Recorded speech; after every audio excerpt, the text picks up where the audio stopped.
Welcome to the Burgundy and Gold Knuckleheads podcast.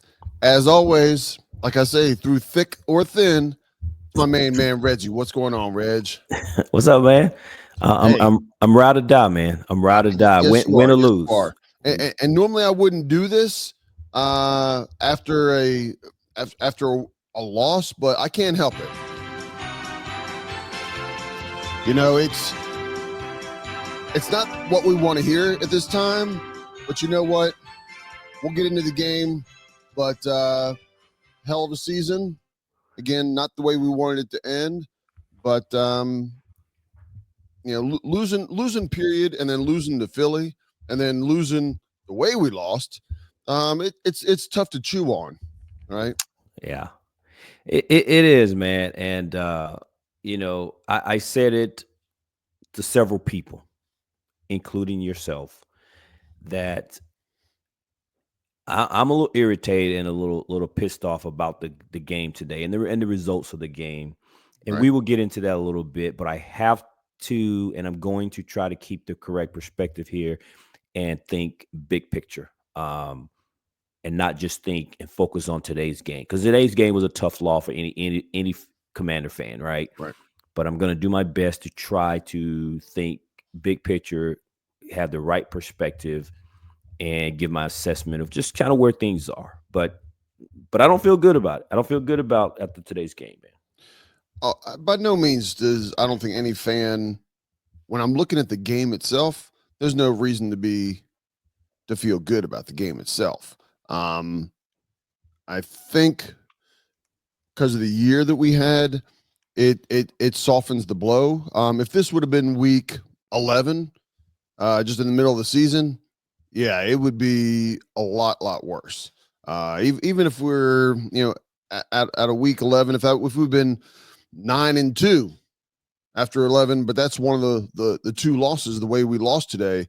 Yeah, I wouldn't be happy at all. It was a from looking at the game itself, it was an ugly game. There's no ifs, ands, or buts about it. But I can't help but take the whole season into perspective now that this was the last game for us. And we were behind the eight ball really all season long. And we were look, there were people that picked us. You and I gave our numbers, but we were 9.5 point underdogs last week. If we didn't show up if last week would have been this week against Philly, we would have been 9.5, 10+ point favorite. But because we played well against Detroit, the betting line was a little bit less at 5.5 to 6 points. But it is what it is. I'll let you kind of have the floor for a second and talk about it and go Well, from there. well, let me just speak just kind of a overview for today's game. You've known me for a very long time, and you have heard me say many times that win or lose, as long as the team plays well, I can deal with the outcome. Right. But what I personally always struggles with is when our team doesn't give ourselves a chance to compete and win. And today was one of those days where we decided to play one of our worst games, just like we played last time against Philly. We had 5 turnovers. I think today we had 4. Right. But Philly was able to convert 21 points off of those three of the 4 turnovers. And we never gave ourselves a chance here. We were always playing from behind, uphill battle, trying to come back. And our defense was giving us a chance to do that. And you just cannot play championship caliber football when you give the opponent, and especially a good opponent, multiple options. I mean, this was almost a repeat of last week's game. I'm pretty sure Detroit is sitting here saying the same thing. If we hadn't turned the ball over, then maybe we would have beat Washington. Right. But they did turn the ball over and they lost the game. We turned the ball over and we lost the game. In any of the points that Philly put up once the game was pretty much decided, I'm not worried about that. I understand it's going to go down the record books. They put up 55 points on us. I think one of the highest scores, that type of thing. Cool, whatever. But prior to that, if you take away, before they got the garbage points, you take away those 21 points off the turnovers, and maybe they get some field goals out of it. I don't know. Yeah. And maybe of the 3, they even score 1 or 2 touchdowns. But again, you take what we do know is they scored 21 points because they had great field positions off of those 3 turnovers, and it ultimately led to the demise of of the game today. And as a fan, that was what's hard for me to have sat there and tried to watch, is that we didn't give ourselves the best chance to try to win this game. And that is what is going to haunt, I think, some of the players into the offseason. But to your point, when we take a step back, take a bird's eye view of this thing, we have to be excited and pleased with what this team not only accomplished, but what the future looks down the road. Yeah, I mean, us coming into the game and us coming into the playoffs, I agree that your comparison of us this week was Detroit last week, except Detroit was basically Super Bowl or bust, right? So it's a little bit different perspective. I mean, I think when you get to the final 4 teams, they're all good teams, right? I mean, look at the other side, Kansas City and the Bills. That game is going on as we're talking here. If one of those teams, either team, gives up 3 turnovers during the critical time, ultimately 4 turnovers, I don't know which team would do it, but I'm going to pretty much tell you the other team's going to win 9 times out of 10. And so, yes, you have to protect the ball. Those weren't fluke, a ball goes off of somebody's hands and the receiver's hands and somebody catches it. These are just running them with the ball and protecting the ball. The 3 fumbles. I mean, tuck it and hold it. And to piggyback on that, it seemed like, especially the first 3 quarters, maybe early into the 4th quarter, man, Washington just had a knack for untimely penalties. Every time you had them stopped, there was a penalty that it extended a little bit more. And I know penalties are part of the game, but I don't know what the final penalty count was, but I guarantee you it was Washington by a lot. And I can look it up here if you want. Yeah, I mean, I don't know that it matters. Look, Philly played a clean game. They're a good team. They were 1 or 2 all season long in the NFC, and their strengths highlighted our weaknesses. We've been bad against the run all season long. From week 1 all the way, we might have had one decent week, but all season long we were weak against the run, and it was just highlighted in this game. They were able to put a little bit more pressure on Jaden Daniels at key moments of the game that other teams weren't quite able to do that. Not only was he sacked a few times, but Jaden Daniels probably threw the ball more away today than any other game this year. So here we've been critical of our offensive line. Again, this is something that the coaching staff and Peters will look at. This team isn't by any means reached its peak performance. Nobody thinks that. Nobody in the NFL thinks that Washington has this year is as good as they're going to get. And to soften the blow, I came home and was talking to my family that weren't at the sports bar with us. My kids that are in their um, 20s, they've never seen a season this good.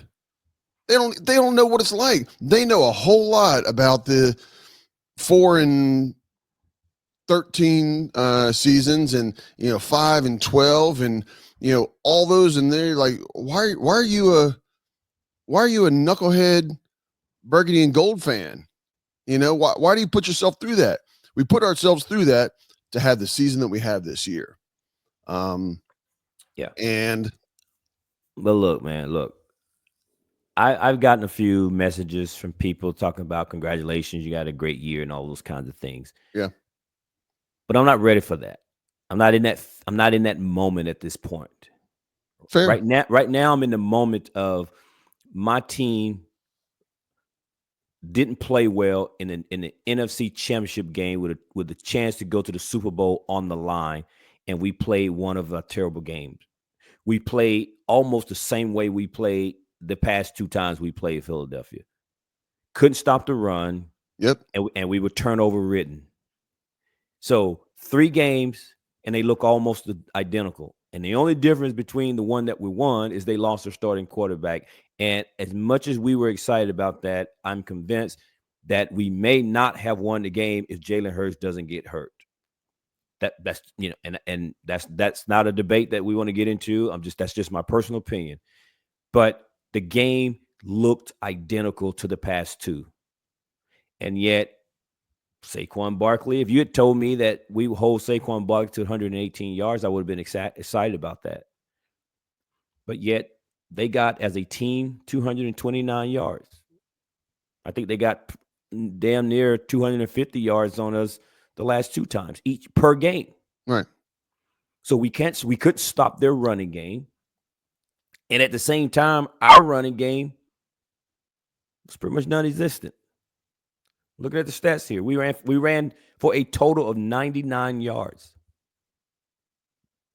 Saquon Barkley outgained our entire run game by himself.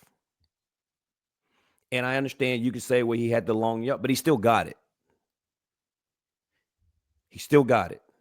Brian Robinson, Austin Eckler,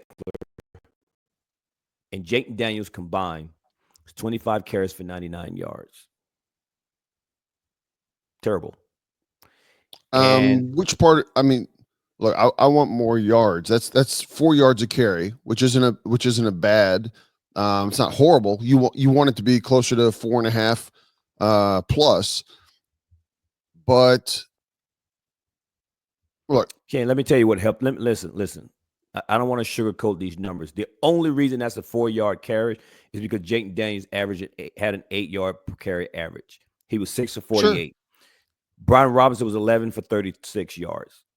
Okay. Austin Eckler was 8 for 15. Them boys were averaging almost 2 yards a carry. The only reason it's a 4.0 average is because of Jake Daniels' numbers. And typically you're stealing yards when your mobile quarterback is running yards. The running game was awful today. And I will say, you can take out the word today, because they've been like that the back half of the season. Absolutely. So again, what Jaden Daniels has been able to overcome, the back half of the season, we just weren't today. We were not. Look, we did not help ourselves, but Philadelphia was the better team. Absolutely, 100%. I hate to say that. I hate to say that. Well, that's, it would be different if I felt like without those 3 turnovers, would we have beaten Philly? We might have had a chance, but Philadelphia was a better team today. Well, so was Detroit. No, they weren't. Detroit wasn't a better team than us that day? Just on paper. But I'm not talking about paper. I'm talking about see, my point is, we played better, but Detroit was the better team. We just played better. Philadelphia's the better team, and they played better. That's the only difference. They played better than we did, but they're also a better team. See, again, for Detroit, I would somewhat disagree that we played as well or better, not counting the turnovers. We played as good or better than Detroit did. But Detroit was the better team. I'm just talking about that day. If the plays of the turnovers themselves didn't happen on those particular plays, I think Washington still wins the game. I think today, if the plays didn't happen as turnovers against Philadelphia, we would have still lost the game because Philadelphia was a better team today. Washington was a better team even without the turnovers last week. Okay. That's my opinion. I'm not trying to change your opinion. I'm just talking about the reason they were won 15 games and the number 1 seed, and the reason Philadelphia was the number 2 seed is because they're good teams, and technically they were better teams. That's why they was favorites in all these games. But at the same token, that's why we have this slogan and this phrase, any given Sunday. You don't have to win a series, you have to win that day. Washington played better than Detroit that day, but Detroit was the better team. But there are games where we have played better and lost. Okay. And those are the ones that are hard for me to swallow. We run up and down the field, we pass up and down the field, but all of a sudden there's a fluke penalty or a broken coverage or whatever, and you end up losing the game like that. Fair enough. I guess my point. Philadelphia, with or without those turnovers, was the better team today. I don't like it, but it's easier to swallow that I fit. When Washington loses to a team that I think is not as good as them during that game, that's where I have a bigger problem. I feel the same about it because I don't know what would have happened on those drives if we don't have those 3 turnovers, because we were able to move the ball. Correct. But 3 of those, I think all 3 of those turnovers gave Philadelphia short fields. 2 out of 3 at least. Yes. And 1 was at midfield. Right. And a team that was already a damn good team and was playing better than us, we give them a short field. And they did exactly what they were supposed to do. Yep.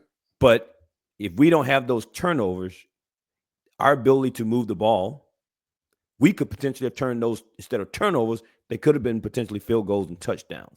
And it's a different ball game because it was very clear, and we talked about it at the bar. It was very clear that the game plan today was to be aggressive. They were very aggressive, and I believe with number 5 under center, those 3 drives that we're referring to, we would have gotten at least a touchdown, if not 2, out of that, and we may have a different ball game because maybe now the pressure's on Philadelphia. Maybe Philadelphia now makes some mistakes, and maybe we get some chances. But instead, we were turnovers, putting our defense back on the field, and the rest is history. Well, I mean, our defense seldom stopped them and didn't create any turnovers whatsoever. So, I hear what you're saying, and the score would have been lower, but I think they still would have won. Give them another 7 more than us. Would have been more competitive, absolutely. But we struggled stopping any aspect of their game. And Saquon Barkley, right off the bat, how everybody didn't know that they were gonna run the ball the first play, probably first couple plays of the game, and boom, he is gone, man. That was a head scratcher. It by no means was at the end of the game. It was just a play, but that was a head scratcher that I don't know if anybody even touched them. They probably did. Yeah, they did actually, because there was kind of missed tackle. But man, it was something else. Yeah, not in a good way. Let's move on, because as I'm sitting here thinking about it and rehashing this game, it's actually actually starting to piss me off about it. But anyway, yeah. I know. I don't know if we talked about it or not. One thing with Washington going to the NFC Championship game. And I know that but maybe everybody else doesn't. Out of all 32 teams in the NFL, the team that is had the longest appearance has gone the longest without an appearance to an AFC championship or NFC championship, depending on what division you're in, is the Dallas Cowboys. So yeah, that's not in the moment, that doesn't help a lot, but I've already had some Cowboy fans that there hasn't been a Cowboy fan that's told me, hey, good season. It's come from other teams, or fans of other teams. And I'm just putting something in the back pocket for Cowboy fans, because why they have anything to even say to us this year, but they come crawling out from under their rock like cockroaches, and just something to step on Well, that cockroach and kick them back under. well, I don't expect them to congratulate you. I don't expect them to congratulate me. I mean, I wouldn't be congratulating them if they went to the NFC Championship I game. I agree. mean, I so agree. I don't care that they do or that they don't. Now, I've got some friends who are Cowboy fans, but they're good people that I can actually have football conversations with. They're not homers. They're not just only have blue and silver colored glasses on. I can actually have football conversations with those guys. I've got some texts from. Yeah. But the ones that are just completely biased, can't see anything different. Yeah, those guys aren't going to congratulate us, and that's okay. For me, man, I need to transition to what this means big picture, right? I think this team has exceeded all expectations. Um, Dan Quinn said it in his presser on Friday. He said in response to a question, he mentioned that he thinks this team has found its identity, but they've not found the ceiling. And that couldn't be any more true when you look at the fact that they were going to compete hard this year. They were very clear about that. But I don't think even in their wildest dream, they, meaning the GM and the coaches, thought that they would get this far. They wanted a hard-nosed, competitive type of a team, and they wanted to make sure that they bring it every single week. And so for us to have gotten this far, man, we have to recognize and celebrate this. We talked about it. It's been 33 years since we've been in this position. We came up short, and we need to recognize and celebrate that. To know that we're going to have the 29th pick in the draft, at least as of today, unless there's some draft day trades or pre-draft trades, we'll be sitting at 29th. Washington, I think, is third in salary cap. So there's money to spend on free agents. And we know publicly that free agents have said they want to come to Washington. So they're going to regroup. They're going to upgrade the running back position. They're going to potentially bring in someone on the offensive line. They're probably going to do something maybe even at the linebacker position, the defensive line, wide receivers. They're going to address the needs to help this team get back to this point. And I'm willing to say even right now, we know our schedule is going to be harder next year. Yep. And although this team may not win, go 12-5 next year, they may win less games, but I think it's going to be a better team. And Yeah. I'm excited about the future because we're just getting started. This is year one of the rebuild / recalibration that Dan wants to talk about. And man, the future is going to be bright. So I have to now transition for my own peace of mind because I'm so frustrated about this damn game today that I have to understand and look down the road, look big picture, man, and say that that there hopefully will be more of this in years to come where we're playing meaningful football late in December and into January. Yeah. 100%. And if you've recorded the games in the playoffs here, just watch the game against Tampa Bay. Even the good and bad. Watch the game against Detroit, and watch the game today. Those games alone will tell you a lot of the moves that Washington will be making next year. We all have our 3 or 4 players or positions that we want to do, but that is even the first 2 games that we won, there was still some glaring deficiencies on offense and defense. And they're, to your point, they've got the draft picks, and the capital in free agency to make those moves. They have the capital to keep the people that they want. Right? There's you see teams that go, oh man, we gotta. There's a time when we had to decide between Champ Bailey, and LeVar Arrington, right? And we're not in that position. We can keep anybody and everybody that we want. And look, there's going to be some people that walk and that get replaced because by no means do I think Adam Peters and staff think that they've reached the top. Just like you said, they haven't reached the ceiling, so they're going to keep moving. We'll see some of our favorite players. Maybe some people out there have their jerseys that aren't going to be here next year.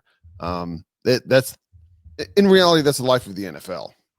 And that's the decision you have to make when you're trying to be a championship caliber team. They're going to upgrade the position, and it's going to come at the detriment of some of our favorite players. As you mentioned, there are going to be some guys that won't be brought back or will be cut that we're like, damn, it's what we got to do, man. But it's going to be based. I think we're in the key position this year, and maybe we have been for a number of years. We're in a key position that it's because we don't think that player is good enough, right? It doesn't have to do with we have the capital that if we want to go get any player in the NFL right now, we can go get them. Washington is not a place that players don't want to come. Offensively, why don't you want to play with Jaden Daniels, who's already top 5 quarterback, top 5 or 6 quarterback? Defensively, there's some talent there, but there's also some holes. Why wouldn't you want to be part of that? Why wouldn't you want to be the growth of what Washington, is right now? If we're on the stock market, Washington is a buy. Absolutely. It's a strong buy right now. Absolutely. Why wouldn't you want to be part of that? But I'll put it this way: why wouldn't you want to be a part of a team that got to the NFC Championship game? Correct. At the end of the day, you can come here. The selling point is you can come here and help us get back to that game and get over the hump, right? Yeah. Yep. So who wouldn't want to be a part of that, man? So that's where my focus and attention is to now. I will be rooting for whoever's playing the Eagles. We don't have a sound drop like so I'll just go ahead and say it. Fuck Philly. Yeah, absolutely. Right? Absolutely. There's no way I'm rooting for anybody in our division ever in the Super Bowl. Not New York, not Philly, not Dallas. Yeah. So no, I feel you. So it's been a good year, man. It's been a good ride. We got to witness all of it, whether live in person or at our club here watching the games with other fans, man. But it's been a hell of a year. If you had told me last off season in December when we lost that last game, I think we went on like an 8-game lose streak or something. I don't remember what it was, that we would be playing meaningful game late into January and potentially make it to the NFC Championship game. I would have thought you was smoking something. Yeah. And you out of your mind, but here we are, man. Today's game was not what any of us wanted that are fans of the burgundy and gold, but the fans won this year. Yes. Washington fans won this year. Not only did we win this year, we see the future of this team. And it seemed like we were always like, man, we got a good team if we could just get that quarterback. And we know we spent 20 plus years trying to find a quarterback. Because it's clearly the hardest thing to get. And once you got him, you always stand a chance. Especially with a special player like JD5. But we'll be ready next year. We'll be ready. We'll be back. Yeah, we'll be having podcasts throughout the season like we have in the past, talking about where we may go, where we may not go. Some of our coaches may get picked off as other teams try to build. Right, there's still some head count going on. You don't touch the players I'm sorry, you don't touch the coaches until that team has been eliminated. Is Cliff Kingsbury going to? No, Is there's he only going to one. go? Is he even going to interview? Time will tell. We'll There's see only one how job things opening, go. and that's in New Orleans. And he's not going there. Yeah, I don't think he's going either. Not this year. I think we're going to probably keep most of our staff. Definitely the key members of the staff, which is good for what we're building. And it is fantastic that we keep it. But we'll be talking about that through the off season, the free agency, the draft, all that. It's going to be an Yeah. interesting year, man. So what a year, man! What a year! What a ride! And we'll be better for it. And I think that's it, man. I think that's it. And we're not gone, folks. We'll be back. We'll be around, as Ken just pointed out. We'll be bringing you more content. I think we're gonna have some guests on here down the road. Here, Yep. have some folks talking about their thoughts and opinions and about the season, just kind of recapping some things and some off-season moves. But more stuff to come, so please stay tuned. Continue to support. We appreciate the support. And continue, if you're watching us on YouTube, like, subscribe, and share our podcast. And we will continue to try to bring just our personal opinions, I guess, and some good stuff. But until next time, y'all, peace out. Peace out, knuckleheads.